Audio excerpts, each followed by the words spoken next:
Okay, so we're starting. It's 12 o'clock, so thank y'all for joining.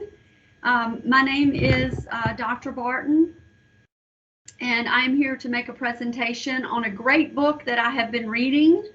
And I'm still learning a lot from it, so I'm going to present quite a bit of information, but feel free to get the book yourself and learn more, and I'm going to keep reading my book so I can keep learning more. You should be able to see the presentation on the screen. If at any time the presentation clicks out, just please let me know. But I'm going to go ahead and start the presentation. It'll take just a second here. All right, you should be able to see Think, Learn, Succeed. That is the actual title of the book.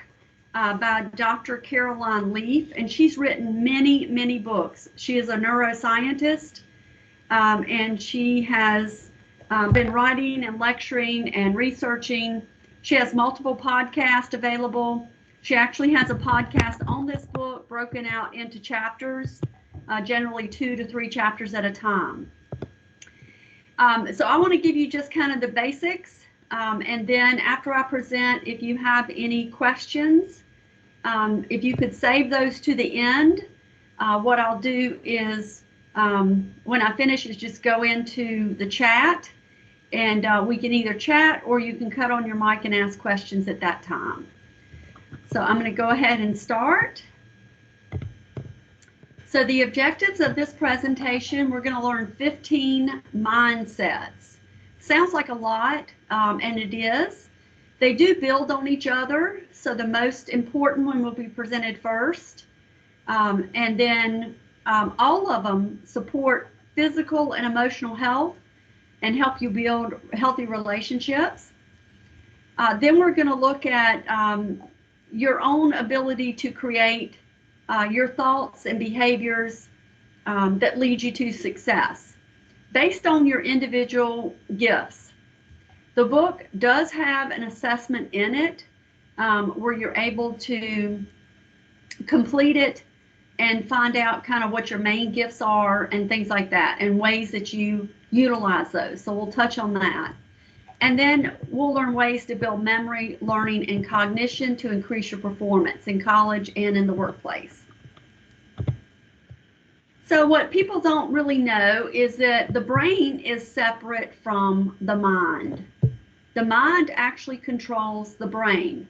And this isn't something that, you know, someone just came up with. This is something that has been researched and that has been shown to be true. So everyone has a mind. Some people think of it as their soul, and that controls your brain. So you could have two people that are identical twins, and based on how they control their brain, they can actually think differently. They can process information differently. You know, one can have a disease and the other one is free of disease. The mind is created by your thinking, your feeling, and your doing. And that is why it's so important what you're thinking, how you're feeling, and what you're actually doing. Because every time that you do those three things, your mind is using all that information to then adjust your brain. And there's actually physical changes that occur in your brain. So the mind controls and changes the brain and also the body. What you think, what you feel, and what you choose affects development of your brain. Every thought has information, and every thought has an emotion tied to it also. So what you want to focus on to be successful is controlling toxic thoughts. And the way you do that is you challenge them. You don't accept them. If you have a toxic thought that comes in, you'll take a few minutes to say that's not true, that's really what's happening, or you know, maybe try to figure out maybe the context of why it's happening. You want to limit even your time of having negative thoughts and assessing them to really less than 30 minutes a day. You should be focused on reaching goals, focused on positive thoughts, focused on building brain health, which only occurs with positive thoughts, and keeping negative thoughts at bay. Again, 30 minutes or less a day, you should be spending in negative thoughts. Negative thoughts actually decrease your brain health, which then decrease your body health. Okay? Positive thoughts increase brain health and increase your physical health. So mindset is an attitude, again, a cluster of thoughts composed of protein branches in your mind. These are actually physical things that neuroscientists can see in your brain. They can see how your brain is structured. They can see how it grows or how it decreases. So neuroplasticity means that your brain is constantly changing based on how your mind controls it. So when you have a lot of positive thoughts, you are growing a lot of these protein branches in your mind. When you have a lot of negative thoughts, you're actually pulling those back. You're losing those or decreasing those. So to control your thought life, you have to activate and continuously make use of what they consider a quantum principle called superposition, which basically is you have the ability to focus on incoming information, and at the same time you're focusing on upcoming memories from your unconscious or non-conscious mind, right? So you've got incoming information, you see a chocolate bar, and then you have upcoming memories from your unconscious mind. But remember, you're on a diet. So you're like, oh no, I have to be able to understand why I'm craving this chocolate bar, because it's incoming information and it's bringing up memories that most people, I would say, generally positive, that it tastes good and you want to have it. But if you are able to be in this superposition where you are focusing on the incoming information and at the same time understanding these memories that are all of a sudden coming up tied to it, then you can actually change that process and you can deny yourself that chocolate if you are trying to stay on a diet. So the superposition is based on quantum physics. So this is how the universe is set up and this is how things operate.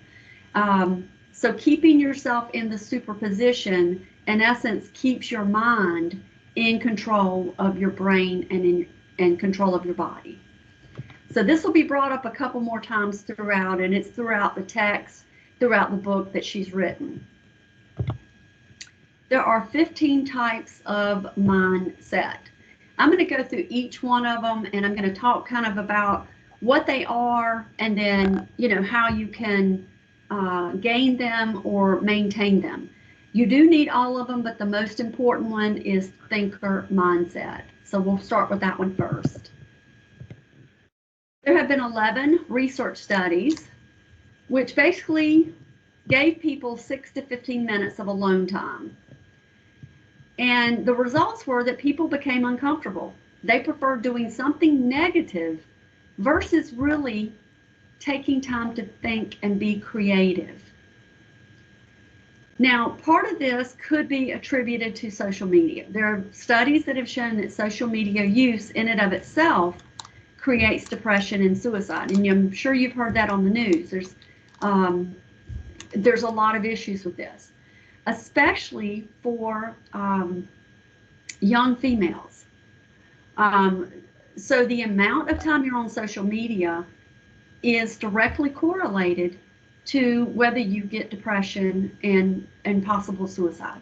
So you want to limit social media, because social media in and of itself, for the most part, is negative.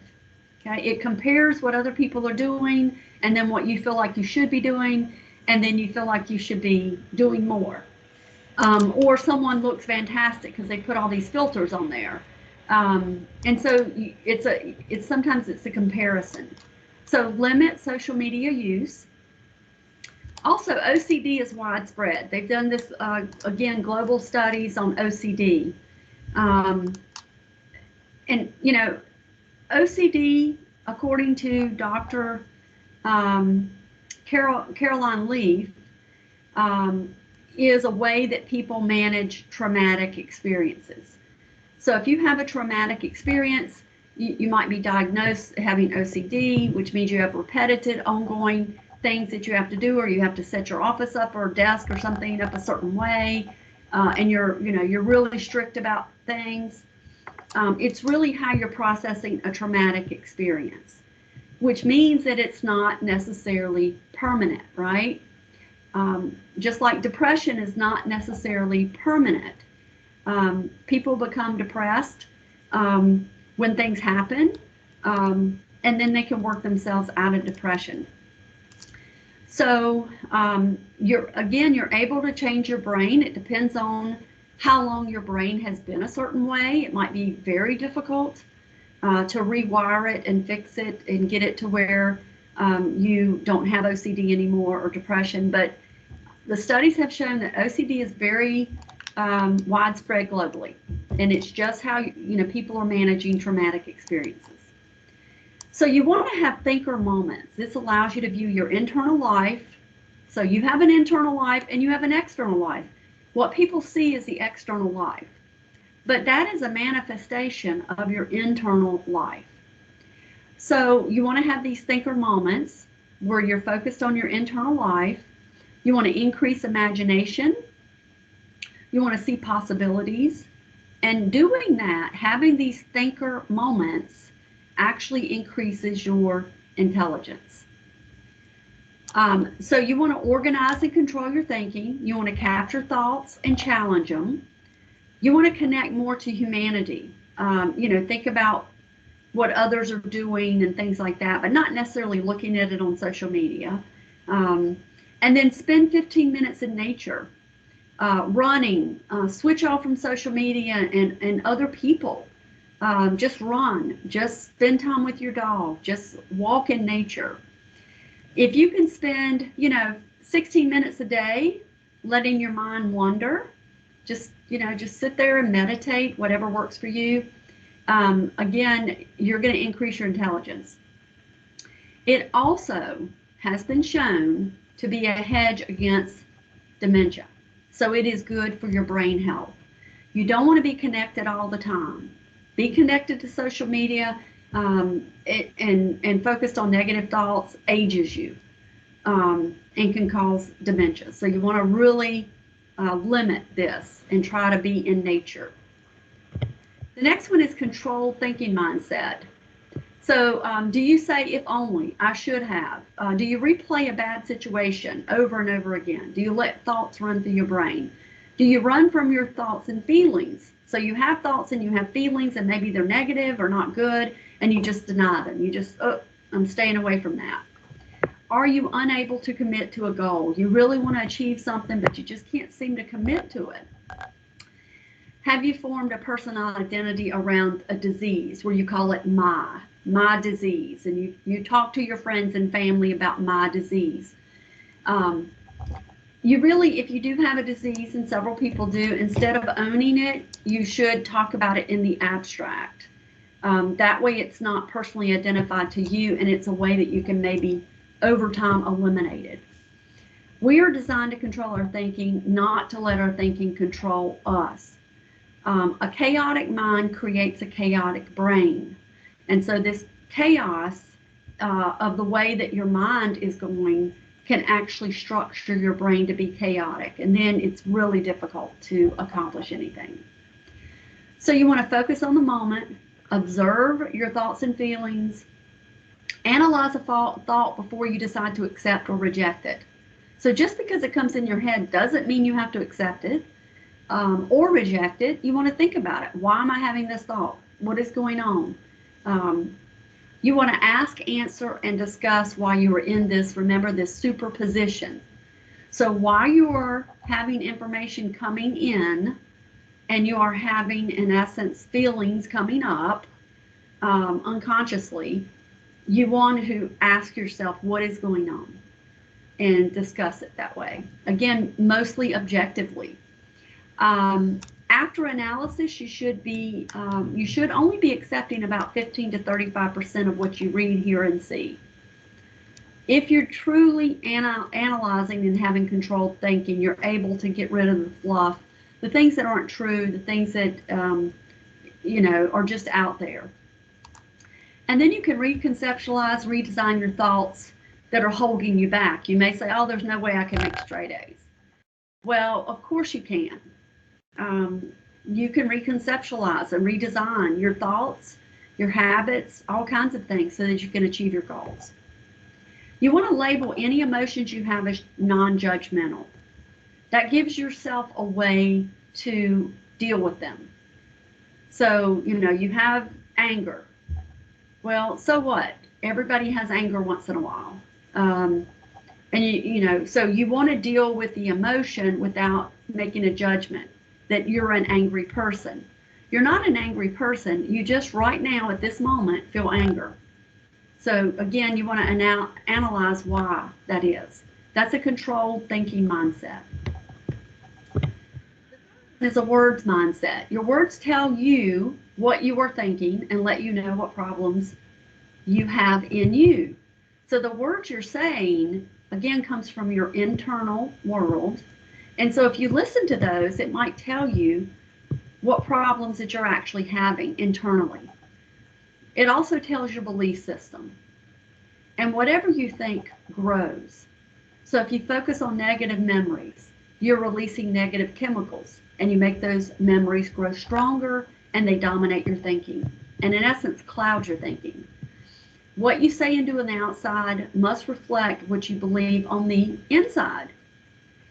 If that is incongruent, if that is not the fact, you feel something different, but you say something, that you don't really believe, then you're again creating chaos in your brain, and it can create what they call condemnation blocks. So you condemn yourself. Oh, I can't really let people know that I think this because it wouldn't be acceptable. And so you condemn yourself, and condemnation is negative. So again, go into the superposition, focus on incoming information and upcoming memories from your unconscious mind, examine your words and see if they are congruent with what you actually think, because they need to be. So you can make yourself healthy and stronger if you're congruent. You can only fix a problem that you acknowledge. A lot of people don't acknowledge that they have a problem. So you have to acknowledge it to be able to fix it.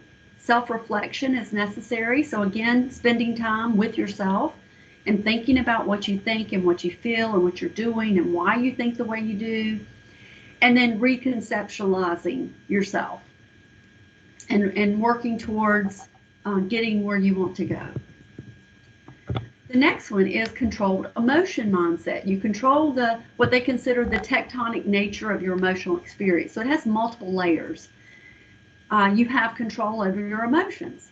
Emotions expressed in a healthy way actually create a free flow inside your body. If you repress or deny that you're actually having this anger or these emotions, then just based on quantum, physics again, you're going to block the chemical pathways in your body. You're going to stop the flow of good chemicals that's actually running your biology, the way your body works, and focus in running your behavior or creating your behavior. Believe it or not, you are not responsible for the cause of your emotions a lot of times. It can be just ingrained in your biology, but you are responsible for the management of those emotions. And you have to protect your mind, your brain, and your body from toxic emotions. You have to recognize the signs when you're repressing an emotion and focus on expressing those emotions in healthy ways. So don't deny your feelings. Identify them, express them, work through them, okay? And don't expect that you actually know what another person is feeling.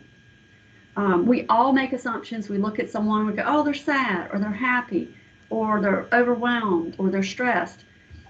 Ask them, how are you feeling? That's the only way you're really going to know how they're feeling. And then the forgiveness mindset, I think this is the one I think is very important. You have a lot of stuff that happens in life. Forgiveness is a choice. It is psychological. It is physical. It has great benefits. So when you decide that you're going to forgive a person or something that happened, even forgive yourself, it's a great release. You all of a sudden just feel like a burden is off of you. And psychologically and physically, it is. And so it benefits and changes the brain. Forgiveness allows you to release toxic thoughts of anger, resentment, bitterness, shame, grief, regret, guilt, and hate. And the emotions that are attached to those toxic thoughts, if you hold on to those, it's like a vice grip. I mean, it won't allow you to reconceptualize. It won't allow you to grow. It won't allow your brain to be healthy. So it doesn't matter what the person did, you have to let go of them. Forgiveness doesn't deny wrongdoing. It's a choice to let go of the person that hurt you. You let go of that person. The ability to forgive is a sign of great courage and love. You acknowledge your emotions, but you don't ruminate. You don't let negative emotions grow. You spend, again, less than 30 minutes a day thinking and focusing on, changing things. Healing does take time. And then you can reconceptualize your memories.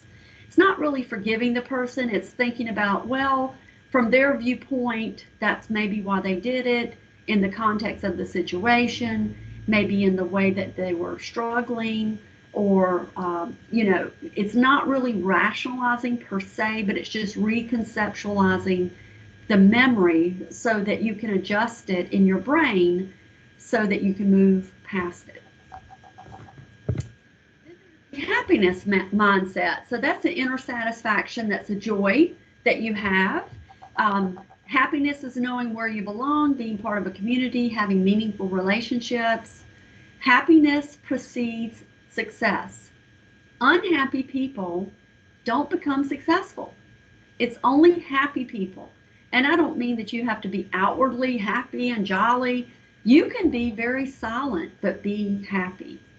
Research shows a causal relationship between happiness to success in business and life. So you want to focus on being happy. In order to be happy, you have to be part of a community having meaningful relationships. The brain works better when you choose to be happy, especially when you have a challenge. You choose to look at it in a positive way and to be happy about it versus a negative way. So choose to be happy. Be proactive in where you put your energy instead of complaining. Again, limit the complaining and negativity to 30 minutes or less a day. Use your energy in constructive ways. Don't say, I will be happy when. I'll be happy when this course is over. I'll be happy when I get my 2-year degree. Choose to be happy today. Don't push it off into the future. Choose to believe happiness is a possibility for use because you are wired for love. Your brain, your mind, everything is wired for love. So if you're unhappy, you're blocking your ability to love. Be social and connect with others. So there's lots of opportunities at the college for you to connect in your classrooms with other people, joining clubs, doing all kinds of things. So be social and connect with others. And in order to be happy, you really, you need to spend time every day watching funny videos or listening to comedy or playing a game or laughing. Make sure you set aside time to do that. And then time mindset. This is kind of difficult for people. The theory has always been 30 days. 30 days you can change a habit. It actually takes 21 days of repeated practice to build what we call long-term thinking. It goes in your long-term memory, which means it's pretty solid. It'll stay there. You'll be able to pull it back up years from now. But it actually takes 63 to 82 days to build your brain and develop that new habit. So you probably know people, they went on a diet. They learned everything they were supposed to do on the diet, and they were able to stay on it, for 21, 30 days or something. But 2 months later, they dropped out. And then other people that changed their diet and they were able to do it for 3-4 months, and then it becomes a habit, and they're able to do it for the rest of their life for the most part. So you have control of your time. Don't worry what others think about how you use it. It's your time. You use it exactly the way you want to use it. And if people criticize how you use your time, don't worry about it. Let go of the negative. Spend it the way, it's your life, so spend it the way you want. Failure is a learning process. Make adjustments, keep learning. Learning takes time. So, if you're not doing well in school, change your strategy. Put more time into it. Ask for assistance. Go to the Individual Learning Center, the ILC, make an appointment. Do something different. Make an adjustment. Possibility mindset. I'm sure y'all know this Thomas Edison that created the light bulb. He had 1,000 failures. He saw these not as failures. They were just results. So, you take an exam and you don't make a passing grade. Well, that's just a result. That is probably correlated to the amount of time and effort you put in studying. So just think of it, that's just a result. If you want a different result, you'll put more time and effort in. The brain's nature is optimistic. It's an optimistic bias. It predicts, and if you can keep that, it'll predict entrepreneurial success in school, work, and life. So again, your brain is naturally optimistic and naturally geared towards love. So if you can keep it that way, that again gives you success. You cannot use your circumstances as an excuse not to succeed. Now, everybody does it every once in a while, but if you ruminate on it, you grow part of your brain, then you're going to limit yourself. So no matter your circumstance, and you've heard tons of things about, you've seen movies and seen things and probably known people that were really down and out, and then all of a sudden, they worked their way to be extremely successful. Your circumstance isn't an excuse, it's a starting point. Do a mental autopsy to see what happened and create another approach. So if you keep hitting your head up against the wall, you keep getting those types of results, then again, think for a little bit. What are you doing that you could change? How could you make it different so that you can move forward? Tell yourself daily, an attempt is not a failure. It is a result. And so if you don't want the result of failure, then you want to change what you're doing. Choose to develop a possible mindset so that the wired for love design of your brain can be activated. And then stop yourself if you start, calling yourself a failure or something like that. Just keep telling yourself, I am wired for success. That will, in essence, rewire your brain towards success. Gratitude mindset. You've heard a lot about this because this has gotten a lot of publicity. Just write down what you're grateful for in a journal every night, and you'll automatically become more grateful. Well, guess what? That actually does happen. You can choose to be grateful. You can decrease negative thoughts. You can look around and say, I've got a pretty decent life. I've got people that care for me, or I've got a pet I love, or something. If you write in a grateful journal, it creates a positive mindset. It also identifies what is important to you. So if you write down in a journal all the time how grateful you are for your job or your dog or your friend or parents or whatever it is, you'll start understanding what's important to you. And then an attitude of gratitude leads to the feeling that life is worth living. So it helps decrease depression. Counting your blessings makes it easier to recognize them later. So if you already start counting, well, these are my blessings, and later on, if you have a down year or a down time, you can look back and you can say, yeah, this happened, but wow, I had a great family, or I had great friends, or something that you're grateful for. All right, now we're on to community mindset. We're social beings, and this isolation from COVID has been a little bit too much for a lot of people. There's been a lot of negative things happening. It can actually affect your well-being, and as statistics show, your longevity. People that live alone don't live as long. There has been studies that men in particular living alone do not live as long as men living with someone else. We're social beings. Isolation is negative. Now, you want to have some downtime. That's always good, because remember, you've got to have some time to think and to analyze your feelings and make improvements, set goals, things like that. But if you're always isolated, it's going to wear on your health and decrease your ability to live. So you want to get out of the house, join a community. You can join an online community, an in-person community. You can do whatever you want to, but get somewhere where you have people that you meet at the same time, or you talk, even if it's just going to a coffee shop and you start meeting people there. I know a lot of people that, once they retire, especially, they lose some of those connections. So they might meet at McDonald's for all their friends, to meet at McDonald's every morning for breakfast, or every Friday, or whatever it is. But get out of the house. Volunteer. You can do service learning with the college. We have service learning in multiple classrooms. You can ask your professor if you want to do that. And that'll get you volunteering. Some volunteering is virtual, so it's not, if you still want to have some downtime, more downtime, I guess, being alone, but not be isolated, you can do virtual. You can start a book club. You can get to know others.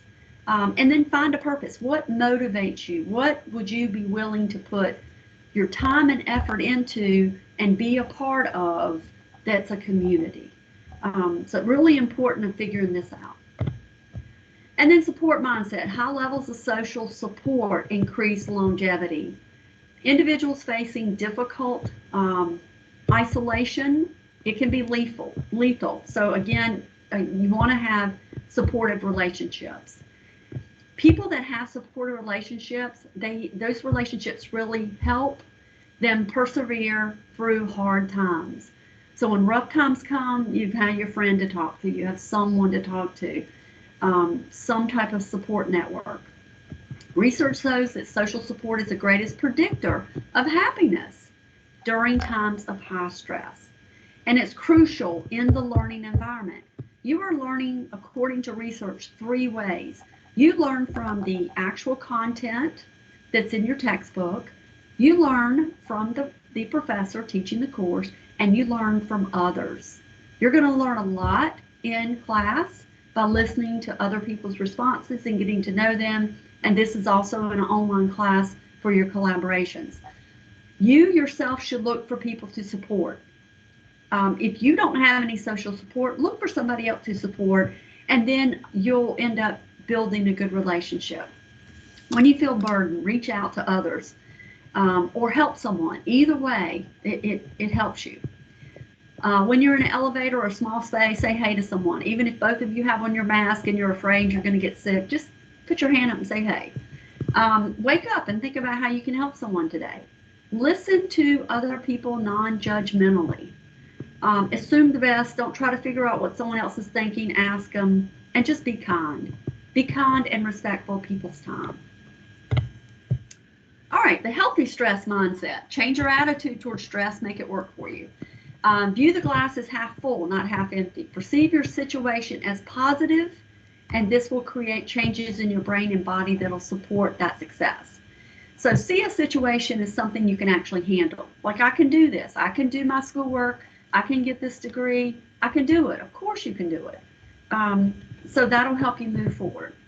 And whenever you have something coming at you, a test coming up or something, maybe you have to do a presentation in the class. Instead of going, oh no, I have to do a presentation, say, I really know my stuff and I'm going to do a great job. Expectancy mindset produces real neurophysical outcomes in your body. So it actually changes your brain. If you expect to do well on a test, you expect to have a good day, you expect to lose weight, then you will. Your body reacts to what your mind thinks, right? So whatever you're thinking, your body is reacting to. Again, go into your superposition, focus on incoming information and the memories that are being brought up. The recommendation is 7 times a day, and then analyze whether you are creating a positive, what they call placebo effect. So literally, you're thinking yourself into passing the test, losing weight, having a good day. You can retrain your brain to expect success. Willpower, this one again, you've seen a lot about. This has to do with persevering, developing iron will. So you probably know people and you just go, man, that person is just unshakable. You know, this has happened to them, and this has happened, and this has happened. And they still get up every day, and they still go to work, and they still are positive, and they still are achieving. This is the willpower mindset.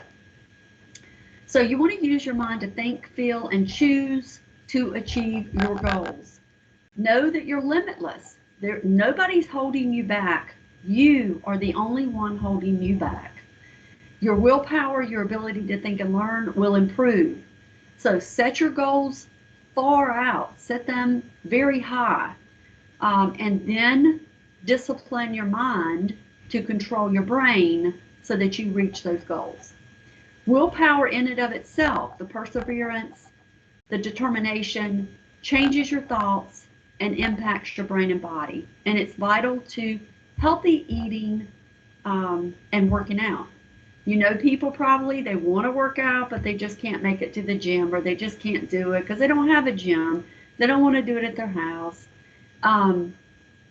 If you want to exercise, if you want to eat right, you can. No one is stopping you, right? You are in complete control of your mind and of your body and of your brain. And so, again, sometimes you have to break bad habits. Sometimes, you know, the way that you ate growing up was unhealthy food for whatever reason. And sometimes you have to change that. So, again, it's going to take a while, a lot of determination, and, you know, anywhere from 3 to 4 months to really make a permanent change. But if you can persevere, you'll develop the iron will to do whatever you want to do. The spiritual mindset. This gives people purpose. It shapes their thoughts, their words, their actions. It can help you live a long life and a successful life because, again, you are part of a community. So the comfort and peace that comes with that is invaluable. If you feel isolated or depressed, again, find a group of people who have whatever the spiritual philosophy is that appeals to you. You might want to even just investigate what are some different spiritual philosophies that I might be attracted to, what groups are out there I can participate in. You can always go to the group and then it doesn't feel right. You don't have to go again, you know, just try things out. So read up on different religions or spiritual and explore them and then choose one and then see how it works out. All right, so that was the mindsets, which I spent a lot of time on. So now we're on to individual gifts. This one is a little bit more simple yet complicated. And what I mean by that is I was really fascinated by this book because you always hear that, you know, you're unique, you know, you're just as unique as a snowflake. You know, snowflakes, there's not, you know, none of them are identical. They're all different. And you're like, how can that happen? But according to brain research, the way you think is actually unique to each individual.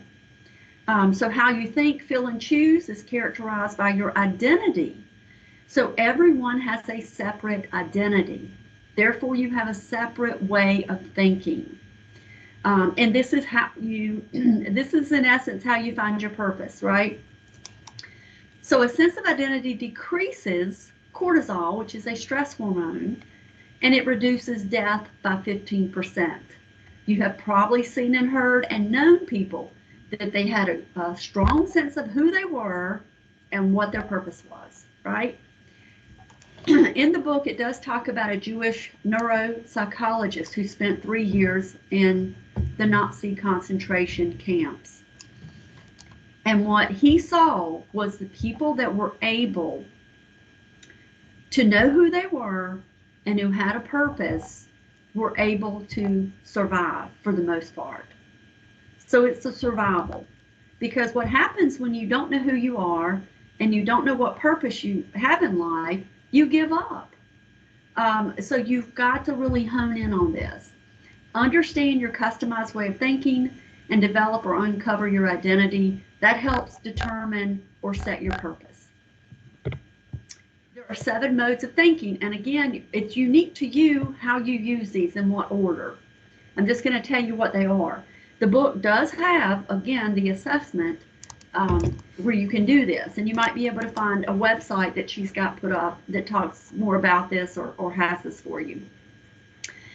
But some people start with their first mode of thinking is intrapersonal, which is introspective. They're deep thinkers. They're analyzing. They're thinking things through. Sometimes you might refer to these people as introverts, right? Your friend doesn't talk to you until they say, I need about an hour to think about it. That's an intrapersonal way of thinking. And then interpersonal, that's more interaction. People are talking out loud. These are extroverts. They're sharing information, conversation. That's how they're processing and thinking. And then linguistic, they're using spoken and written words, and that's how they're trying to process the thinking. Logical, mathematical, they're more rational. They're using scientific reasoning, order, planning. Everything has to be a certain way with them. Kinetic, movement, you can't think unless you're dancing or moving or exercising. And then musical, you have to, you've got some musical talent, you're using that, it's instinctive, you know how to write songs and stuff like that. And then visual, you're very good at, understanding what's going on in your mind, you've got a great imagination. Again, everybody has all 7 of these, but the order and the extent of how you use those could all be different. So investigate this, and that will help you quite a bit. Customized thinking unique to you. Again, thinking requires a flow of electrical and chemical activity through various parts of the brain.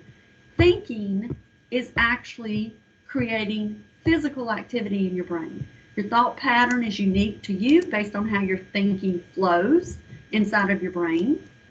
So focus on what you can do. We are all creative. 5 steps to learn is the last section. So you want to understand what you're reading, hearing, and experiencing using a guide. And what I mean by guide is if you're reading a book, some people use their finger, but you can use a sheet of paper, whatever it is, to really hone in and focus as you read. You want to read aloud. You want to read in chunks, which means you read 1 page at a time or 1 concept at a time. You want to have the right attitude. This is great. I love learning. You want to listen, and then you want to write down. So you're reading out loud, and then you're writing what you're learning. Second step is you want to focus. You want to have focused thinking, and you want to reflect. So when you scan, there has been research that shows you damage the brain and the mind, and you actually can create, and this is according to Dr. Carolyn Lee, you actually can create ADHD. Because all you're doing is scanning, you're scanning, you're scanning. And unfortunately, there is an epidemic of that because we're on computers and we're on phones and we're quickly looking and looking and looking. We're not stepping back and taking a moment and really reading in depth what we need to read. If you will start focusing and reading in depth, you will notice that you have less symptoms of ADHD, okay? You won't be bouncing around as much.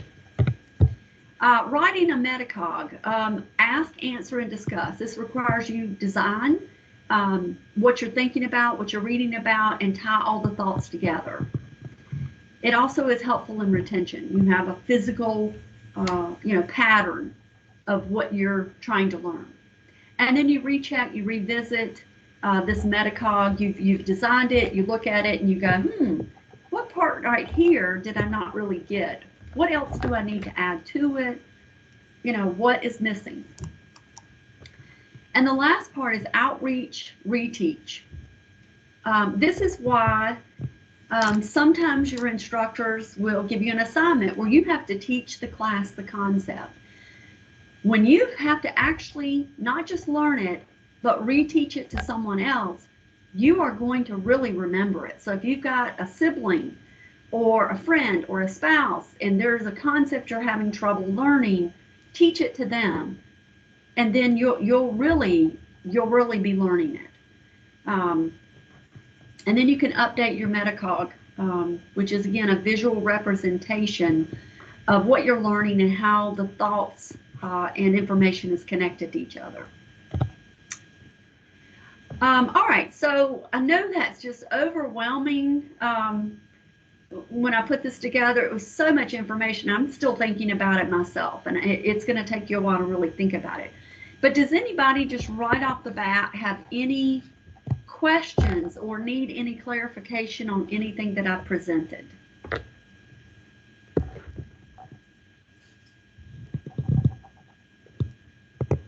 Any questions at all? I'm going to open up the chat in just a second just to see if there's anything. I just want to show this last slide.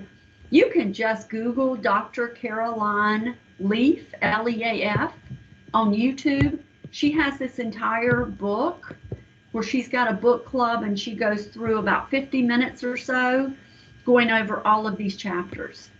So I would definitely recommend that you do that. All right, so I've got the chat open, and let's see if anybody has any questions at all. Any questions? Is anybody interested in learning more about these particular concepts in this book? Does anybody want to learn a little bit more about it? Oh, thank you, Chastity.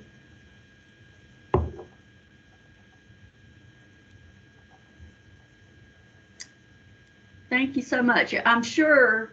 All right, thank you, Cindy. Okay. And Janine, great. Okay. Leslie, oh, good. You're already using some of these. All right, and thank you, Matthew. Some of these things I do think that, we kind of know, but we're not necessarily using all of them. We're using some of them. I'm not using all of them. I kept looking through going, I really need to focus on forgiveness. I really need to focus on a couple of these things here. But thank you, Stephanie. Yes, so that's what I was getting at is, there might be a possibility that I can get copies of this book and do a presentation, and discussion of this book, because I think it's really, really good. So Tania, thank you for letting me know that too. There are many more of these that are going to be occurring over the next couple of weeks and months. So when you see these advertised or your instructors advertise those, please join. I've got another one on metacognition, which is thinking about thinking, that you might be interested in. And that's going to be in February, so just look out for that. All right. I am going to, oh yeah, superposition. Yeah, me too. Janine, I thought that was one of the most wild things, because we all sit back and we know that the universe is so unique, but what we're realizing more and more is that it is designed in such a way, the quantum physics that, is over most people's heads, this is the way that your body's designed, and the way that your body needs to work with the universe to be able to really do things. And yes, thank you, Stephen. Yeah, usually you'll find, a couple of things, a couple of mindsets you need to work on. And thank you, Donna, for posting up in the chat the metacognition workshop for February 24th, noon to 1. Young Hee, these slides and this exact presentation is going to be available on the Business Administration YouTube channel. So you can just Google that and locate this, and all our presentations are there. All right, we've got a couple more minutes here. If anybody has any questions or comments or anything at all.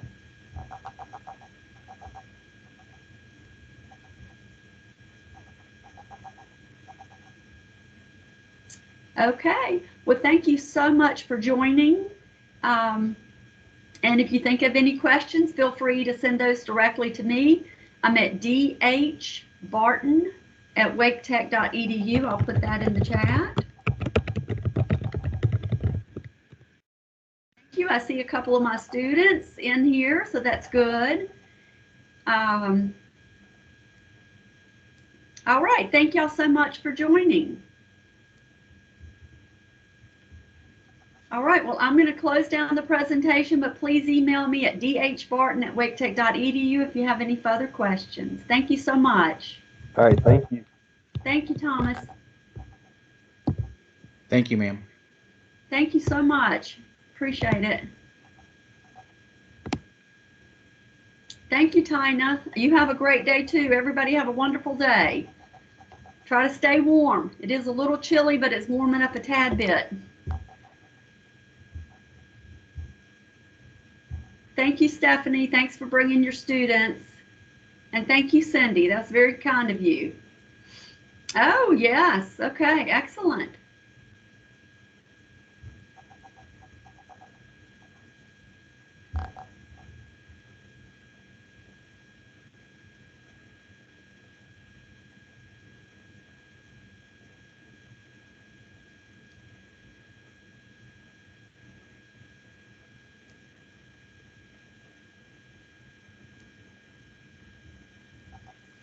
Hey, Truck, I see you typing.